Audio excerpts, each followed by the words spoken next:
السلام عليكم ورحمة الله وبركاته. ازيكم عاملين ايه؟ اهلا وسهلا ومرحبا بكم في قناة الماجيكو. كل الماجيكانز الموجودين اللي اشتركوا في القناة وبيشاهدوا فيديوهاتي، مليون مليون تحية ليكم. ألف شكر على اشتراككم في القناة ومتابعتكم للقناة ومشاهدتكم لفيديوهاتي. كل الماجيكانز اللي بيشاهدوا فيديوهاتي ولسه ما اشتركوش في القناة، مليون مليون تريليون شكر وتحية ليكوا برضو. مش بقلل منكوا ولا حاجة، بس ادخلوا دلوقتي اشتركوا في القناة وفعلوا زر الجرس عشان القناة تكبر ونقدر نستمر في نشر المزيد من المحتوى اللي احنا بنقدمه، وربنا يكرمنا باشتراككم ان شاء الله كده، والقناة تكبر بيكوا وليكوا بإذن الله. اشتركوا في القناة وفعلوا زر الجرس عشان يوصلكوا كل جديد بقدمه ان شاء الله. ويلا بينا نخش في موضوع الفيديو، وهو النادي الاهلي ومواجهته لنادي الهلال السوداني في ملعب ام درمان في السودان يوم السبت الموافق 18 فبراير الساعة 3 عصرا بتوقيت القاهرة.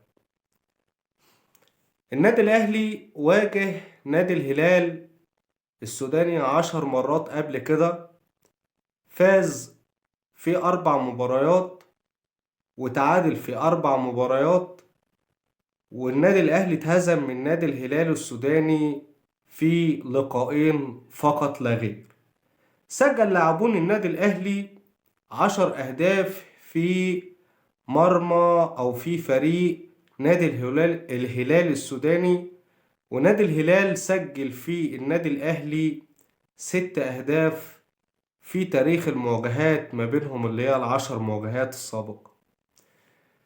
أبرز إنجازات نادي الهلال السوداني في دوري أبطال أفريقيا إنه وصل للنهائي مرتين فقط لا غير على مدار مشاركته في البطولة ككل. يعني عدد مرات مشاركته في البطولة وصل بس مرتين للنهائي. وصل سنة 87 واتهزم في النهائي قدام النادي الأهلي، ووصل سنة 92 واتهزم في النهائي قدام الوداد المغربي. وصل برضه للمربع الذهبي في البطولة دي 4 مرات، عام 2007 و2009 و2011 و2015. ده في بطولة أفريقيا، يعني كمشاركاته في أفريقيا أو كأبرز إنجازاته في دوري أبطال أفريقيا هو اللي احنا قلنا عليه ده. مرتين نهائي 87 و92، مرة اتهزم قدام الأهلي ومرة اتهزم قدام الوداد المغربي، و4 مرات يعني وصل للمربع الذهبي اللي هو زي ما قلنا 2007 و2009 و2011 و2015. برضه وصل للكونفدرالية للنهائي بتاع لنصف النهائي للنهائي بتاعها 2010 و2012. يعني وصل لنهائي الكونفدرالية موسم 2010 وموسم 2012.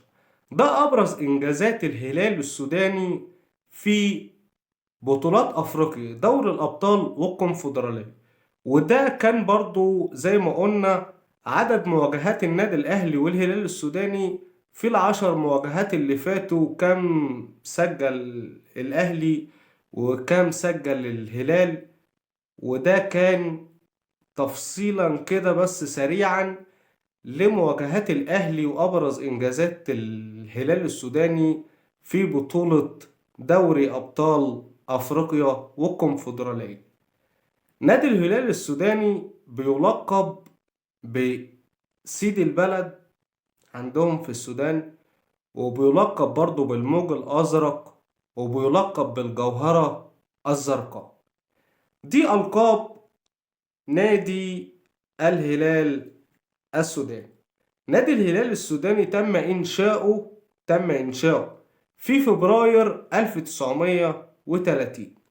يعني نادي الهلال السوداني كأفريقيا لا يذكر بالنسبة للنادي الأهلي. لكن كما عودناكم دايما أنا منصف ومحايد، بقول اللي ليا وبقول اللي عليا. يعني مش معنى ان هو تاريخ تأسيسه بعد النادي الأهلي ب 23 سنة ده معناه ان الأهلي يقدر يتفوق عليه بمراحل. انت لو لاحظت في اول الفيديو انا قلت لك لعبوا 10 مرات او 10 مباريات قدام بعض. نادي الاهلي سجل كام؟ 10 اهداف.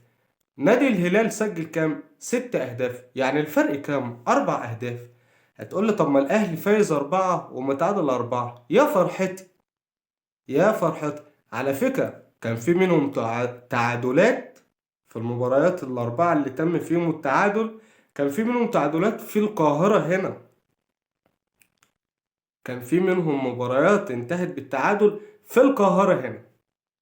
يعني انت ما تفرحش بتاريخ المواجهات ما بينهم.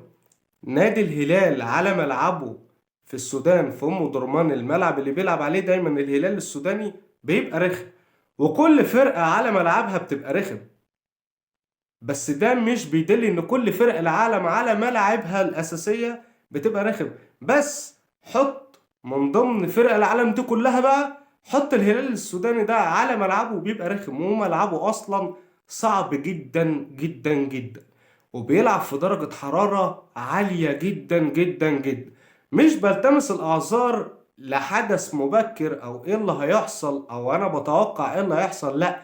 النادي الاهلي قادر على الفوز في المباراة دي وهيتخطى إن شاء الله أولى مواجهات دوري المجموعات في دوري أبطال أفريقيا بخير وسلامة، وإن شاء الله يرجع للقاهرة بالفوز وبأول 3 نقاط من دوري مجموعات دوري أبطال أفريقيا.